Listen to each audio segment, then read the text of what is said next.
This is CGTN, China Global Television Network.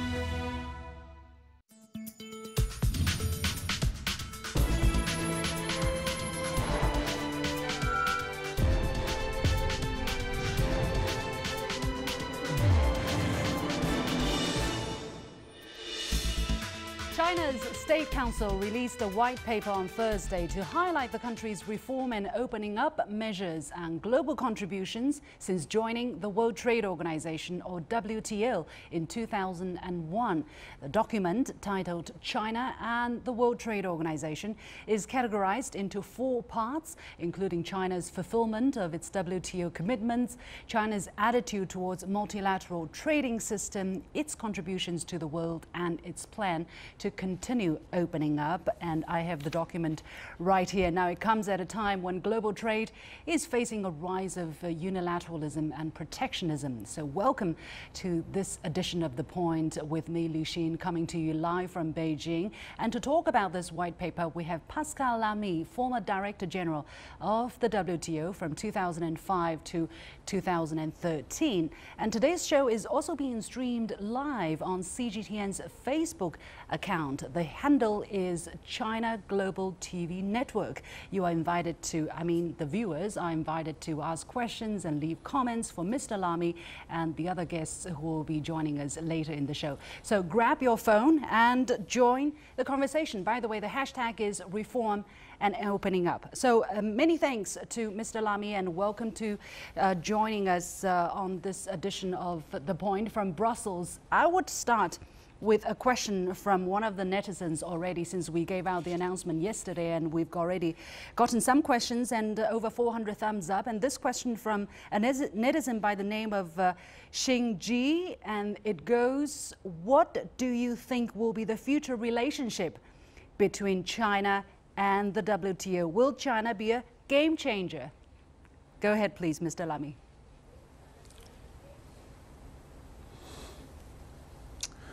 Well, I think the answer to this question is in the hands of China and of the Chinese leadership.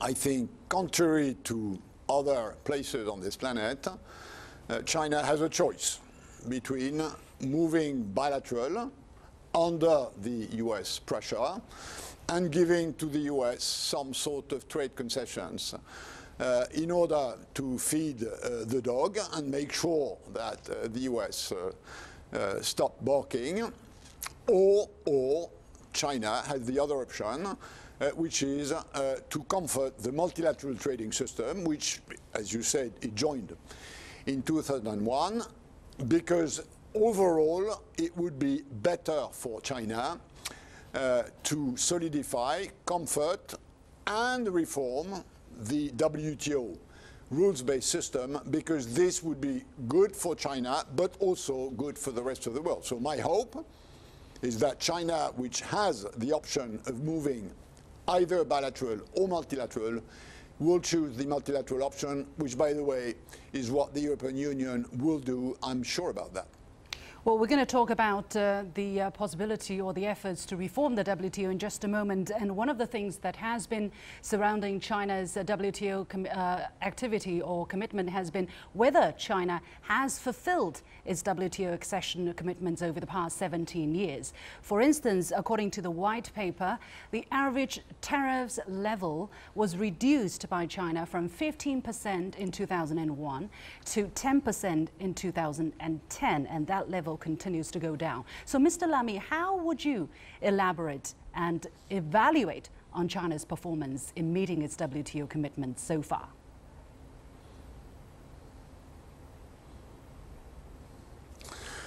Well, my own point, for what it's worth, is that China has abided by the commitments it took to join WTO, but China has done only that and not more, which now is starting to become a problem. So you often hear, including in other places of this planet, that China is very clever and that it's cheating with WTO rules. No, this is not my view. China is not cheating with the WTO rules. China is implementing the commitments it took when it joined. But This does not mean that given the level of development of China now, which is many, many, many years after it joined, we can say that the multilateral rules-based system ensures a level playing field between China and other big players. So China abides by the rules, but the rules themselves are now not enough to discipline what many say as unfair trading practices by China, and notably subsidization of its economy, or the fact that China has not opened its public procurement market, which is the two examples which are most often cited when people explain why China should do more. Are you seeing signs, and I believe the Chinese leadership have made announcement about what other opening up and reform measures China wants to take? From the signs that you have been seeing, including on the government procurement agreement, are you somewhat hopeful that China has realized the importance of continue to open up and is dedicated to going further on that direction?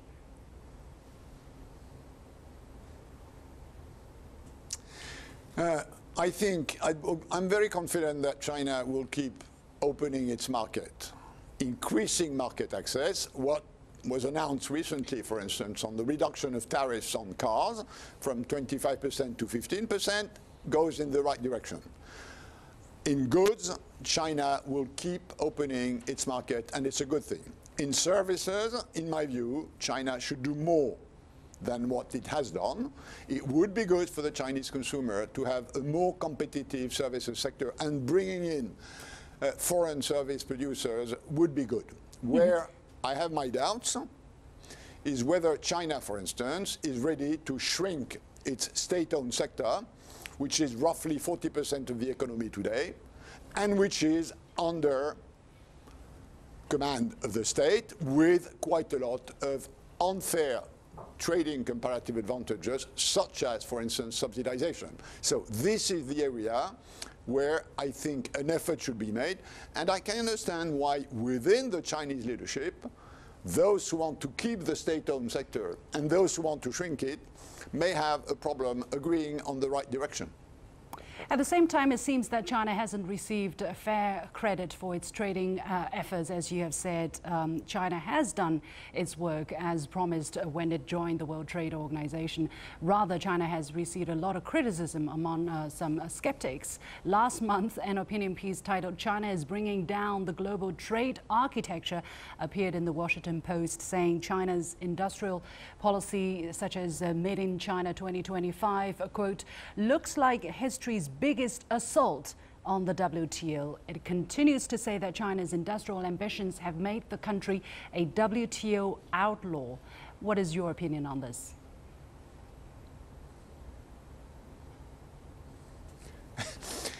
My opinion in this is that this is clearly excessive, this is polemic, this is not founded on facts. And by the way, if anybody in the WTO believes that China is not abiding by the commitments it took, there is a very simple solution to that, which is take China to the dispute settlement of the World Trade Organization. The World Trade Organization has a system that allows those who believe other countries do not behave as they should to go to a judge. There is a judge in the World Trade Organization. China was taken to this judge from time to time. It sometimes won its case, it sometimes lost its case. When China lost its case, and it happened, it implemented the decision of the judges in WTO. So this is an unfair criticism. Criticizing China for not abiding, there is a simple solution to that, which is go to dispute. Where there is a problem which is more complicated than that is, again, whether the rules of WTO should be modernized so that the level playing field is better. And this is not just about China. it's also, for instance, about agriculture. The WTO rules on agriculture today are biased in favor of developed countries against developing countries. Right. This is another area where the WTO system needs modernization and needs improvements. Right. Well, just to remind our viewers once again, this is being live streamed on Facebook, and the handle is China Global TV Network, and the hashtag is China and WTO. So I have been talking to Pascal Lamy, former WTO Director General. You mentioned the dispute settlement mechanism. Let me give some additional statistics here. On WTO's official website, China has been taken to WTO court, 41 times since joining the WTO in December 2001, while the US has been taken over twice that amount of times during the same period of time. What do these figures tell us about the trade practices of the two economies?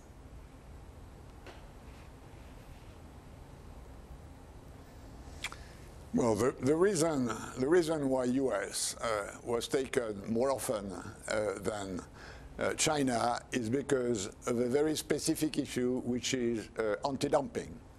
So the US are a big user of anti-dumping, which is a trade defense instrument you're allowed by WTO rules to enforce if you can prove that a foreign trader sells on your market below the normal price, and US is a higher user of anti-dumping than the rest of WTO members, which is why US has more disputes than others, including China, and by the way, also Europe, which is more, in terms of amount of cases, more on the Chinese side than on the US side. Now, in April, China initiated a WTO dispute procedure against the US's 301 tariff investigation, calling it a violation of the WTO's fundamental principles, which is threaten others with unilateral action. But another term states its rule do not apply when there is a threat to national security, which is what the US claims. So we all know that WTO talks on rule changes are notoriously long, as the most recent round of talks began in Doha in 2001 and still haven't reached a conclusion. So in terms of making the WTO more relevant, more capable of resolving trade disputes, what is the way out?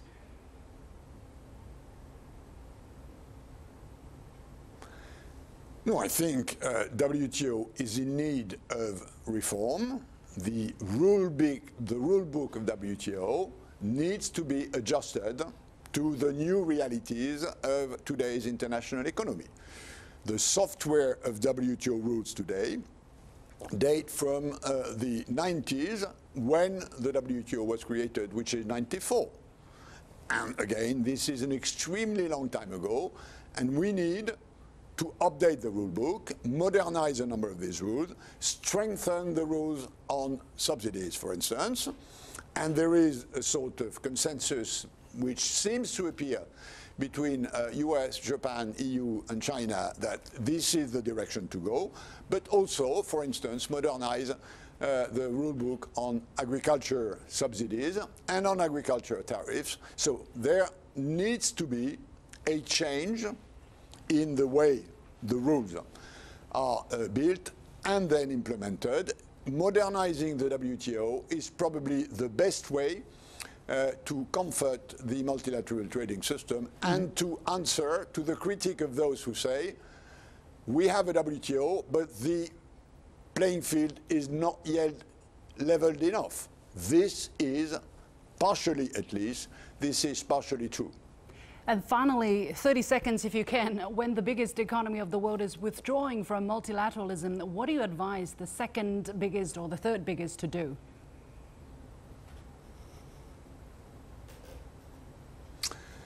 I'm advising the second and the third, which is China and Europe, to do what they did on Monday, when Vice President Katainen met with Vice Premier Liu Xin, which is, let's work together to modernize the WTO rulebook. We know we will have concessions to make, but this is the price for keeping a multilateral trading system. And if the US want to go bilateral, let's tell them openly precisely, clearly, we want to keep moving multilateral.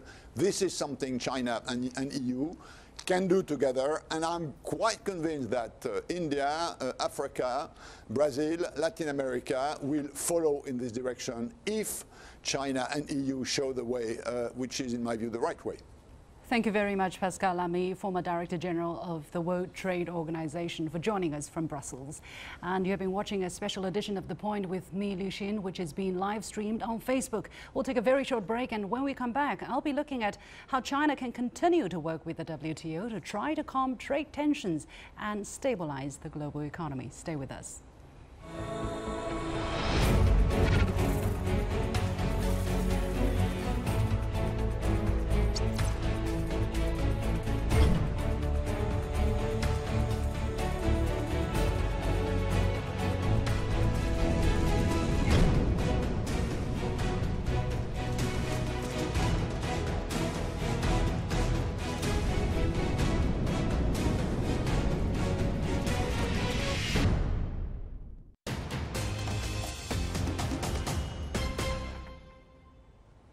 Well, this year marks the 40th anniversary of China's reform and opening up, and in its white paper released on Thursday about China's fulfillment of its WTO accession commitments, China's State Council said the country has substantially widened its market access for foreign investment and promoted balanced development of trade, adding China has been facilitating international trade over the past decades.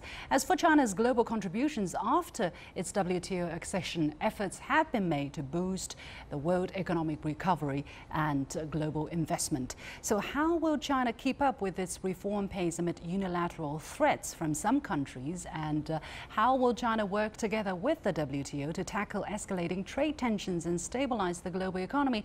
Welcome back to The Point with me, Liu Xin, as our show is still being live streamed on Facebook. And please continue to leave comments and questions, and I will try to address them with the guests during the remainder of the show. And don't forget, our hashtag is China and WTO. And for the second half, I have economist Professor Gong from the Beijing-based University of International Business and Economics, who's joining us from Paris, and David Mahon, Managing Director of Mahon China Investment Management Limited. Welcome, gentlemen, to the show.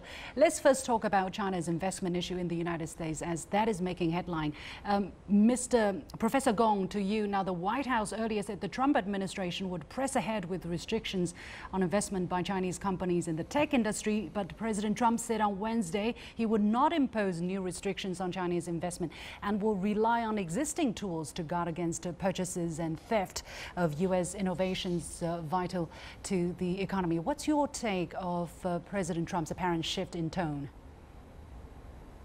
I think he is facing some pressure from local governments, state governments. That's my guess. These states are working actively with investors from China to set up ventures, to make investments in U.S.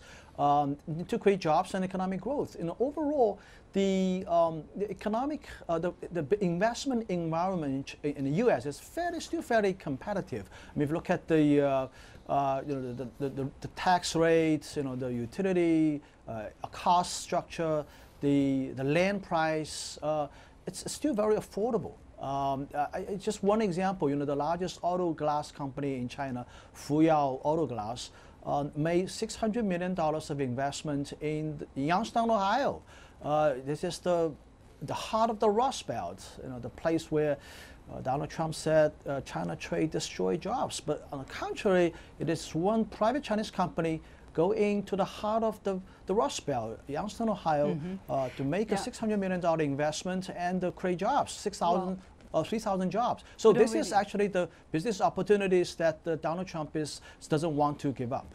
Yeah, we don't really understand what is going on now. Mr. Mahon, the Wall Street Journal reported the U.S. Treasury is devising new policies to prevent firms where Chinese ownership is at least 25% from purchasing industrially significant technology. Is this fair concern on the part of the United States? No, it's not. First of all, it's an act of economic self-harm, which all of this trade dispute in terms of having been initiated by the US is. But generally, this is a broader issue to stop investment into technology and actually America does need foreign investors in many sectors. It's a way of preventing China from developing technology itself. So it's part of a broader long-term plan that the US has had, which is to contain China. And this trade war, and even the phenomenon as baleful as it is of Donald Trump, this is a very recent part of that whole process that goes back decades. So it has a deeper history than just Donald Trump's tenure as president. The white paper on China and WTO also said China will streamline its two-way investment and regulate outward investment. Now, according to a report by Rhodium Group, an independent research provider, investment from China plunged by 90% during the first 5 months of this year. Professor Gong, is that normal? And is that, if normal, what the US wants? Well, I think we have to put this into context. I think the outward FDI happened in a very big way last year when we see that China's foreign exchange reserve is plummeting in a very big way. A lot of these investments have a lot to do with private business finding opportunities in real estate overseas, in golf courses, in hotels, properties, all these things. And it's also the time when the interest rate in China is relatively low. So I think that puts pressure on China's foreign exchange reserve and the current account balance. So I think that what the government is saying is that we would encourage those investments, not so much into those sectors, but into other areas that are more productive, that are conducive to elevating China's climbing the value chain, global value chain ladder. And there are also companies going outside of China to seek lower cost labor. For example, these labor-intensive industries are moving to places like Cambodia, Philippines, and Africa. So I think these are the foreign direct investments that the government can tolerate and encourage to some extent. But there are other investments that I don't think that our government were very enamored with. Mr. Mahon, how do you read this 90% drop? What is the sentiment behind it? What is making this happen this way? I think, as Professor Gong said, there's a capital restraint in place in China. There's an attempt at trying to discipline foreign investments more, that is, outgoing investments from China. And that's actually an aspect or a sort of derivative of the anti-corruption campaign, where there were a lot of false documents at the border. There was a lot of rorting or distortion of what was true foreign investment and international trade. I think this will change. The Chinese government will begin to release the sector more. I think the capital restraints will be somewhat relaxed.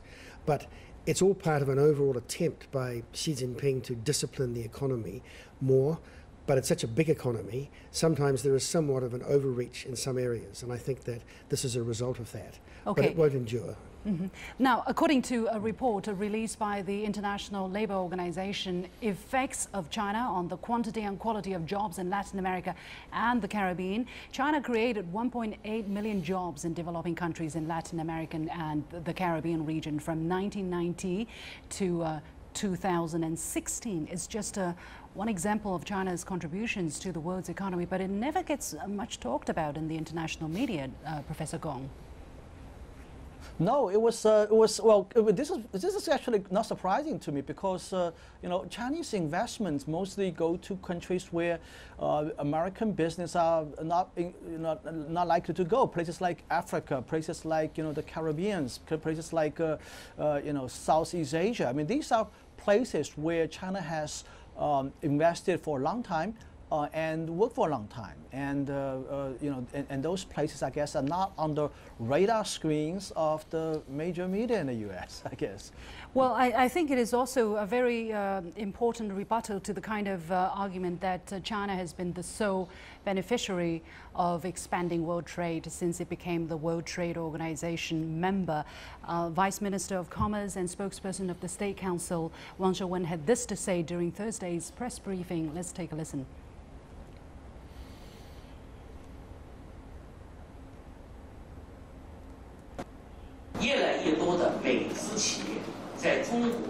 Thanks to an open Chinese market, more American companies have launched and developed their businesses in China.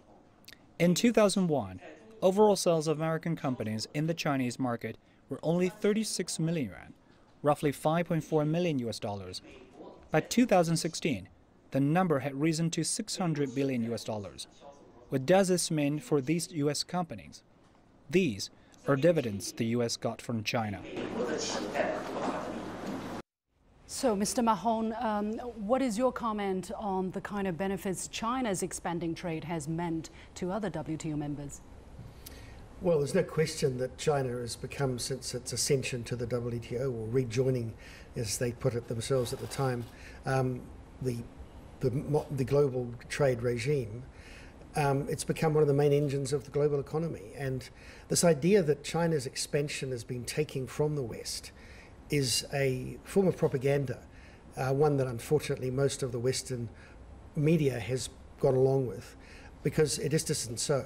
The commonwealth that China has created for itself is phenomenal. But the commonwealth globally, because of globalization, and China being a major part of that globalization, has been huge.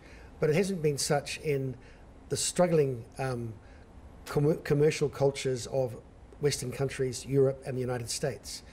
They're struggling with their own systems. They're struggling with internal contradictions themselves. They're blaming China for that, and they're blaming globalization for that. But the net result of the last 30 years is that a lot of people have become wealthier. People are enjoying higher levels of employment. Overall, it's a very positive force, and China's a part of that. Mm-hmm. The white paper also says China will continue to advance its opening up to a higher level, which has been reiterated by Chinese leaders on many occasions. Professor Gong, why would China want to do that to itself? And is it because of pressure from outside or pressure from within the development of China's own economy? Well, first of all, we are the world's, actually we are the largest economy by PPP calculation. So, and also we are the largest nation. I mean, we can't export our way to prosperity. Being the largest trading nation in the world, we have to open up. And if China's a small country, we can probably afford doing this, but we are the largest economy in the world, and we are playing an increasingly leadership role in the world trade governance system. So, China cannot afford keeping our borders closed to foreign investment, to trade. So this is something we have to do in the first place. Second, it's actually also in our advantage, in our own benefit to do this. Increasing competition by inviting foreign companies moving into China, opening up China's market to the world market, also creates a more competitive market, more competitive environment in China itself, making Chinese companies more competitive. So it's actually, the benefits goes both ways. It's not like just China opening up and doing a favor to the world. I mean, trade generates gains fundamentally for both sides of the trade. So I think it's not just China benefiting from this, but also the world is also benefiting from a more open society in China and more open economy in China. Mm-hmm. Hopefully, as China goes further, there will be more opportunities for countries and for peoples around the world. We know last year 130 million Chinese people, 130 million, yes, Chinese trips were made abroad with tens of billions of US dollars spent. I'm just watching my Facebook account and I see over 660 people have already given us a thumbs up, and over 89 comments made so far. I don't know whether we will have enough time to address any of these comments, but yeah, I think the comments have been relatively good, cool, and good morning. Hi, Liu Xin. Let me tell you, Liu Xin, I just came back from Mauritius before I go into Paris. I met a lot of people in Mauritius from China, and they told me that tourism from Chinese tourists in Mauritius is booming. And the airport is actually built by a Chinese company. So, I guess many people don't even know where Mauritius is. Yeah. But this resonates exactly with what you just said. It's actually creating a lot of opportunities in many corners of the world. We should talk more about it. But anyway, we have to leave it there. So thank you so much, my two guests, John Gong from the Beijing-based University of International Business and Economics, and David Mahon, Managing Director of Mahon China Investment Management Limited. committed. And you have been watching the special edition of The Point with me, Liu Xin, also live streamed on Facebook. Thank you so much for being with us. I hope to see you again. We hope to do this again in the future. And follow us on Facebook and Twitter using the handle The Point with LX. And go to YouTube and watch CGTN The Point. Thanks for watching. See you next time.